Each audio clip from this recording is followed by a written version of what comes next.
saya melihat sidang itu kan terbuka untuk umum, ya, terbuka untuk umum, kita semua bisa melihat tidak dihalang-halangi seperti itu, ya.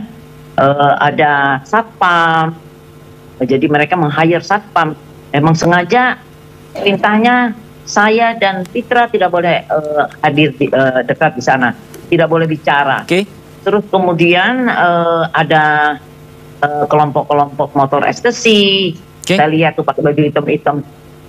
Terus perlakuan mereka itu benar-benar kasar dan ini. Kalau saya nggak mengatakan itu massa, emang mereka menyiapkan itu semua untuk menghadang kami. Saya bilang apa-apaan sidang kayak begini. Kita nggak boleh lihat, dan apalagi dalam persidangan itu ada korelasinya di mana kami adalah kuasa hukum dari Ibtu Rudiana, Pasren, Muhammad Kafi dan Aib, dan mereka ingin membuktikan tentang kondisi di sana, ya kan? Nah, tentunya kan kita melihat ada Dede, dan Dede kan mencabut keterangannya, seolah-olah keterangan yang terdahulu bohong. Itu dia yang bohong.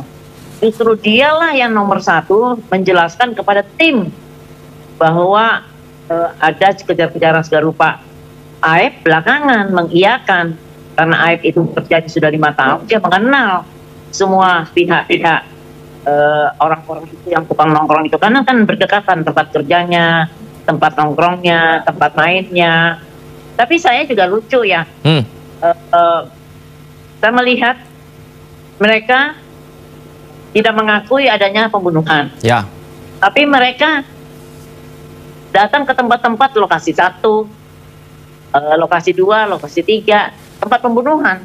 Jadi mereka mengakui adanya pembunuhan. Berarti maksud Anda kalau mereka tidak tahu harusnya tidak melihat atau mengakui melihat di dalam lokasi itu? Justru dia, saya lihat loh, saya ketawa aja, kejebak dengan rekayasanya mereka. Dan lucunya, saking ketakutannya, kami tidak bisa bebas masuk. Nggak bisa bebas masuk penghadangan itu, Bu Elsa. Maaf, itu dari pertama kali cek TKP di depan SMP 11 sampai Jembatan Talun semuanya, atau di salah satunya? Semuanya saya tidak bisa masuk. Berarti tidak bisa mengikuti proses persidangan di TKP? Tidak, jauh saya. Akhirnya waktu ada kesempatan hakim, ketua majelis hakim lewat, saya bilang itu majelis hakim ya, ketuanya. Saya teriakin, saya bilang, Pak Hakim yang terhormat, saya bilang, Anda itu harus membantu korban yang sudah meninggal karena dibunuh. Berikan keadilan, bukan beri keadilan kepada pembunuh. Kayak gitu saya teriak-teriakin. Kan nggak wajar, kita nggak boleh lihat. Spesial khusus untuk Elsa Sharif dan Fitra Ramadhani. Dan kita dikasari. Kalau misalnya alasannya adalah untuk membuktikan benarkah ini dibunuh atau tidak, makanya langsung datang ke TKP, itu gimana? Apakah cukup adil?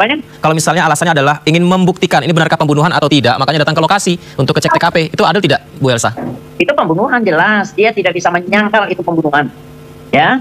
Terus ceritanya bahwa itu hujan pada saat itu, berarti ada tanah nempel-nempel. Tanah merah ya? Tidak benar. Yang jelas pada waktu pemerkosaan dan pembunuhan itu belum hujan sayang, belum hujan. Setelah mereka pindahkan korban itu di flyover, disitulah waktu dia masih membetulkan, kan dipasangin itu helm, dan juga berusaha memasangkan celana dalamnya almarhum Vina supaya di tempatnya, tapi karena Vina masih hidup jadi mengerang-gerang sehingga mungkin dia ketakutan. Nah, waktu jam 22.30 datang si Suroto, disitulah mulai hujan, tapi hujannya belum begitu deras, hujan semilir gitu. Jadi semuanya yang mereka namanya rekayasa Pak, apalagi pembunuhan, janganlah, itu nggak bagus. Apalagi sekarang melakukan suatu fitnahan yang sangat keji kepada almarhum. Orang meninggal kan nggak bisa melawan diri. Saya sebetulnya tetap menghargai, menghormati proses ini ya, proses PK. Tetapi saksi-saksi yang diajukan seharusnya sebagai ahli hukum itu harus diverifikasi, di audit, and divalidasi dan akurat bahwa itu memang sebagai saksi yang dapat dipertanggungjawabkan. Jangan saksi yang berani buat afidavitnya kan keterangan palsu, kena dia nanti 266 ayat 1 dan 2. Kemudian dia masuk di persidangan kena sumpah palsu. Terus karena kita nontonnya di ITE, kena dia ITE. Dan juga para lawyer-lawyer yang tidak melakukan hal ini pasti kena. Dan kami dengan semenjak adanya fitnah yang sangat keji pada almarhum, saya dan keluarga tidak akan tinggal diam. Tanah yang sempat Anda sampaikan, kalau memang peristiwa terjadi, lapangan tersebut tanahnya basah, ternyata tidak hujan kondisinya pada saat itu, Bang Nikolai. Jadi wajar kalau tidak ada jejaknya. Bagaimana menjawabnya, Bang? Dalam keadaan kering pun tadi, kami langsung mencoba. Pada saat kami gosokkan baju kami yang warna hitam, itu melekat tanahnya. Itu dalam keadaan kering. Nah, kondisi pada saat itu, menurut saksi-saksi yang ada, dan masyarakat yang ada di situ, mengatakan itu habis hujan. Gitu. Dan malam itu, habis hujan itu gerimis. Itu yang perlu saya sampaikan. Nah, kondisi dalam keadaan kering pun, tanah merah itu melekat di baju. Apalagi dalam keadaan hujan basah atau becek. Ya. Pertanyaan berikutnya, Bang Nikolai, benarkah apakah Anda mengetahui, saya ganti pertanyaannya, apakah Anda mengetahui ada penghadangan terhadap pengacara atau kuasa hukum tertentu untuk menyaksikan langsung, sehingga hanya tim Anda saja yang bisa menyaksikan pengecekan tadi? Nah, ini perlu saya luruskan. Siap. Pemeriksaan setempat tadi, itu adalah permohonan dari pihak pemohon kami, pemohon PK, dan itu masuk dalam proses persidangan. Dalam proses persidangan, permohonan PK kami. Jadi, yang berkepentingan pada saat pemeriksaan setempat, itu adalah pihak pemohon dari PK. Dan itu melalui penetapan hakim. Dan itu masuk dalam proses persidangan. Jadi tidak ada pihak lain yang bukan pihak terkait, itu masuk menimbrung atau mengikuti. Kalau dia sebagai masyarakat umum, silakan datang menonton. Kalaupun ada pengacara dari Pak Rudiana, silakan datang menonton, mencatat, kemudian mendengar, itu saja. Tidak ada ikut berkomentar atau sebagainya. Karena ini adalah persidangan kami. Bukan persidangan daripada Ibu Rudiana atau pengacaranya. Itu perlu kami sampaikan. Sehingga ini harus saya luruskan.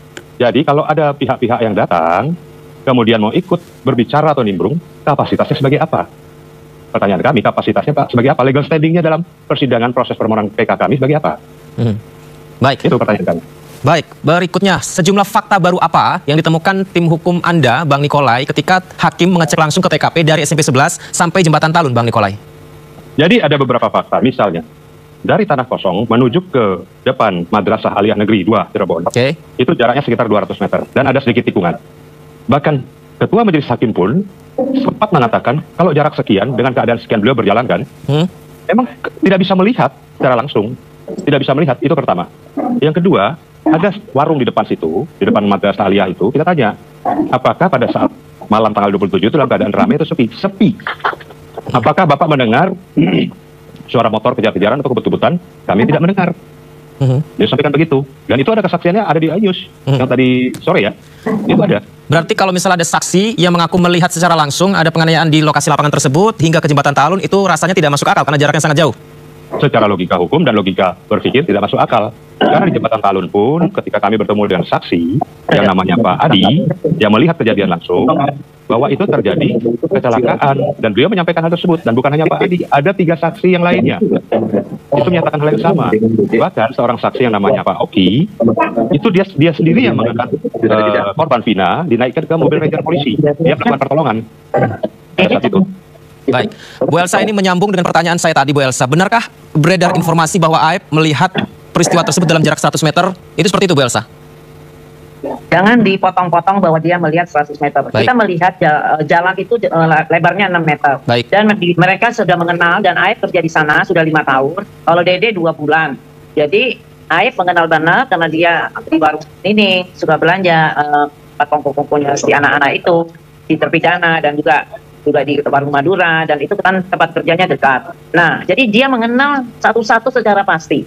Tetapi pada waktu itu, waktu ada timnya Rudiana, di mana tim ini sudah melakukan investigasi, yaitu lidik, dengan pemeriksaan, melakukan pemeriksaan dengan pembicaraan dengan itu Supardi, Sujam, Fidin, Suroto, dan beberapa penyidik itu, dan kemudian melihat di Polsek Talun bahwa dia punya helm itu tidak pecah segala rupa, sedangkan kepalanya si Eki itu pecah, dan kemudian di sini ada tusukan, bukan di perut, selalu diseleweng-selewengin, itu di leher. Itu bisa, saya punya fotonya semua. Foto itu terjamin karena foto digital forensik, ada digital forensiknya.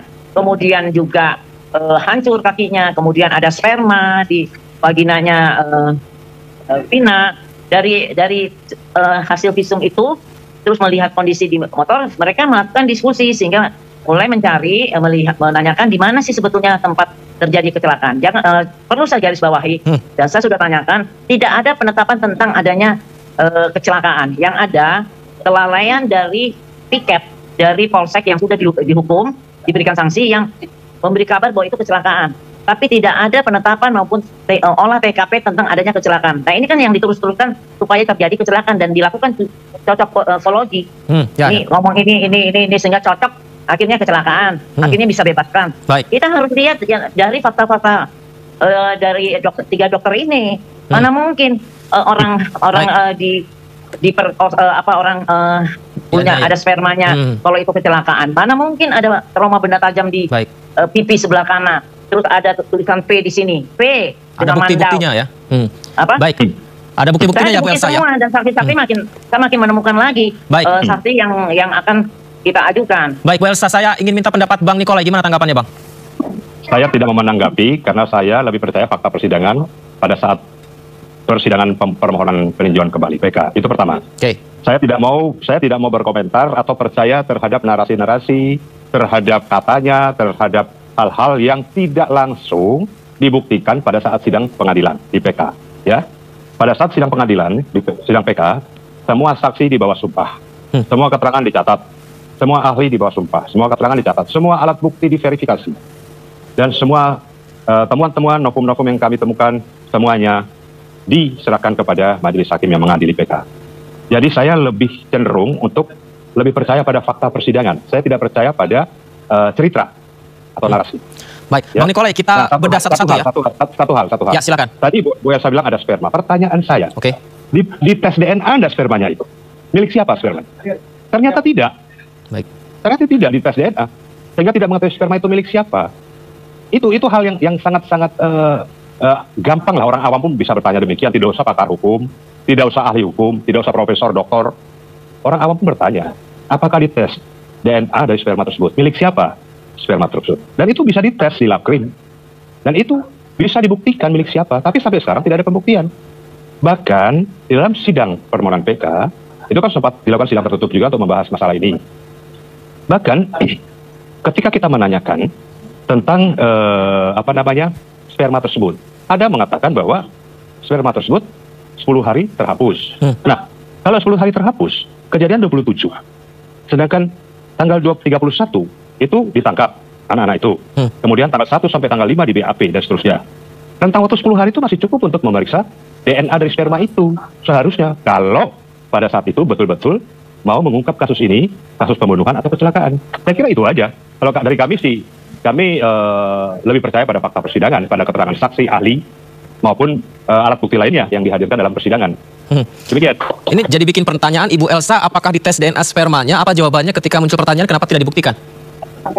Begini ya, kan saya sudah sampaikan, ada kesalahan dan merupakan di mana si pembunuh-pembunuh ini melakukan create supaya seolah-olah terjadi kecelakaan dengan cara memindahkan korban yang sudah kepalanya hancur. Kalau orang kecelakaan itu lembar rambutnya apa itu terlepas, tapi dia masih di tempat karena mereka dipukul ya, dihancurkan. Itu dipakaikan helmnya. Kalau Vina dipakaikan celana dalamnya.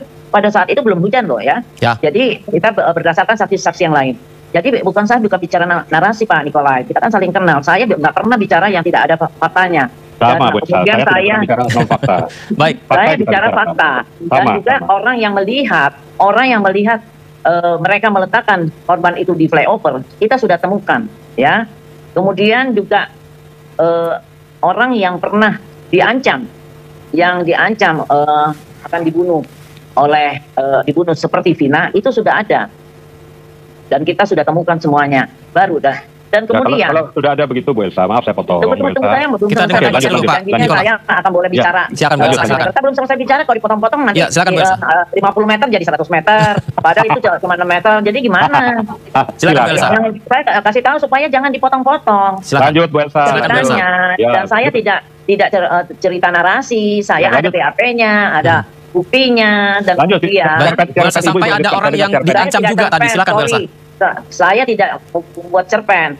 Saya akan membuat amicus curiae lah. Jadi ya, dan juga saya juga akan hari Senin saya mulai melakukan somasi Ya, melakukan somasi karena saksi-saksi itu memberi keterangan palsu. Kalau saya kasih waktu 3 kali 24 jam. Dia mengatakan bahwa Rudiana mencairkan asuransi 12,5 juta. Ya, kemudian menyatakan Aris Papua meminumkan air kencing, menyiksa dan nanti ada juga sudah memberi kuasa kepada saya. Dan kemudian yang mengatakan Anwar memukul orang, kepalanya pada benjut semua. Kemudian ada tembakan pakai senjata apa tuh? Peluru karet. Polisi tidak pernah punya peluru karet, kalau ada langsung peluru tajam. Terus kemudian tentang Gun-Gun itu semua nanti kita akan lakukan somasi 3 kali 24 jam, kita akan proses hukum. Jadi, dan saya bisa buktikan bahwa apa yang menjadi keterangan, jadi namanya lawyer, ahli hukum, itu semua keterangan harus diverifikasi, diaudit dan divalidasi. Bagaimana memvalidasinya?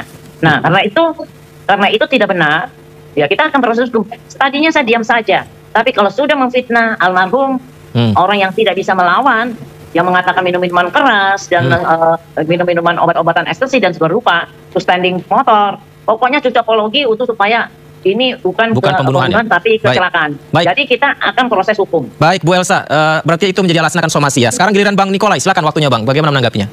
Ya, itu sah-sah saja. Bu Elsa mau somasi mau proses hukum sah-sah saja, itu hak hukum mereka, ya kan? Kami selaku tim penasihat hukum dari 7 terpidana, kami siap untuk itu. Jadi masalah bagi kami, masalah pribadi saya ya, masalah ini kecil. Masalah yang lebih berat dari ini aja Bu Elsa tahu, ya kan? Kasus tim itu lebih berat dari ini kita hadapi kok. Masalah kecil, kami hadap. Masalah kecil, tapi dari 2016 sampai sekarang lumayan lama juga, Bang Nikolai. Ya, baru terungkap sekarang semuanya. Ya, sekian lama itu baru terungkap sekarang. Nah, disinilah kita mencari kebenaran. Kita mencari kebenaran dan keadilan melalui PK. Kalau PK yang kami lakukan dianggap itu merupakan satu tindakan pelanggaran hukum, dikatakan keterangan palsu, dikatakan itu merupakan satu hal yang melanggar hukum dan sebagainya, ya ada mekanisme hukumnya, silakan Bu Elsa sama teman-teman melakukan proses hukum. Kami siap kok. Bagi kami itu aja. Jadi kami tidak akan membantah berdebat kusir di televisi atau di mana. Pokoknya kami hanya menyatakan bahwa kami berpendapat bahwa ini terjadi suatu bukan pembunuhan tapi kecelakaan. Berdasarkan fakta-fakta hukum, keterangan saksi, bukti ya yang kami temukan, bahkan kami meminta untuk dilakukan namanya pemeriksaan setempat atau dalam bahasa hukumnya itu dikenal dengan apa namanya? Sebentar, saya ingat dulu. Dikenal dengan Graftelek Platsopneming. Waduh. Pemeriksaan tempat itu. Itu di mana pemeriksaan tempat itu untuk mencari satu kebenaran tentang satu kejadian secara material untuk dapat memberikan pertimbangan kepada hakim untuk hakim yakin bahwa terjadi peristiwa ini karena sesuatu, gitu loh. Jadi bagi kami tidak gentar dan kami tidak akan meladeni apabila ada debat-debat seperti ini. Yang penting kalau memang mau proses hukum silakan kita hadapi. Satu lagi Bang Nikolai, kalau tadi disampaikan Anda bahwa titik lokasinya ya 100-200 meter dari lapangan menuju ke Jembatan Talun, ini kan tidak masuk akal kalau ada yang bisa melihat. Tapi penjelasan dari Bu Elsa tadi bahwa dia mengenal atau mengetahui memang orang-orang ini ada di sana, kemudian pergerakannya ketika melintas, itu juga masuk akal. Nah, bagaimana membuktikan mana yang paling kuat Bang Nikolai? Ya, mungkin lebih baik itu nanti dibuktikan kalau Bu Elsa masuk dalam proses hukum. Kalau bagi kami dalam fakta persidangan dan kami tadi pemeriksaan setempat, itu tidak masuk akal dan tidak masuk dalam logika berpikir manusia yang waras dan logika hukum. Bagi kami itu, saya kira itu. Artinya setelah hakim mengecek langsung ke TKP ini akan semakin kuat, PK ini menghasilkan keputusan yang semakin meyakinkan kepada terpidana. Bagi persepsi kami akan semakin kuat. Namun semuanya kami serahkan kepada majelis hakim. Baik, pertanyaan yang sama kepada Bu Elsa. Apakah dengan hakim mengecek ke TKP langsung ini Bu Elsa, ini sepertinya tidak ada artinya karena kasus sebenarnya adalah sudah disampaikan ini adalah pembunuhan, atau justru malah ini membuat sebuah bukti baru Bu Elsa? Ya. Silakan Bu Elsa. Apa putus-putus, tolong diulangi Pak. Ya, pertanyaan sama kepada Bang Nikolai tadi. Apakah dengan hakim cek ke lokasi ini langsung ini justru akan membuka lembaran baru, ada informasi baru, atau tidak akan mempengaruhi fakta bahwa ini benar-benar pembunuhan? Tidak akan mempengaruhi fakta. Dan juga saya juga memberi peringatan untuk somasi bukan untuk menakut-nakuti atau supaya getar. Dan kita sama-sama pernah berjuang juga di tim-tim, dan juga saya pernah berjuang bagaimana membela tim 50 jenderal tidak ada terjadi pelanggaran HAM. Jadi kita tidak pernah mau nakut-nakutin orang, tetapi keluarga dan almarhumah yang merasa difitnah, itu yang menjadi suatu concern kami. Sedangkan Vanessa Angel aja bicara kata Halilintar bicara aja satu dunia bisa marah karena orang meninggal itu tidak bisa melakukan perlawanan. Untuk apa kita nakutkan orang, kita sama-sama lawyer dan tidak mungkin takut. Tetapi saya hanya menyatakan kita tetap melakukan suatu proses, bukan untuk nakut-nakutin atau bikin gentar orang, nggak ada. Yang jelas kita buktikan, dan kita bukan masalah-masalah nakutkan seperti anak kecil, bukan. Kita bicara fakta. Itu kami garis bawah Ibu Elsa, hukum untuk membuktikan keadilan, yang benar, yang adil, yang menjadi pemenang. Mencari keadilan, para terpidana. Lah saya korban mencari untuk melihat tadi. Mau ngomong ke Baso dah, ayo baso aja. Ayo baso ayo. Daripada baso nih. Teman lu sendiri yang tidak adil, bro. Ya enggak gini, itu kan hanya pemeriksaan.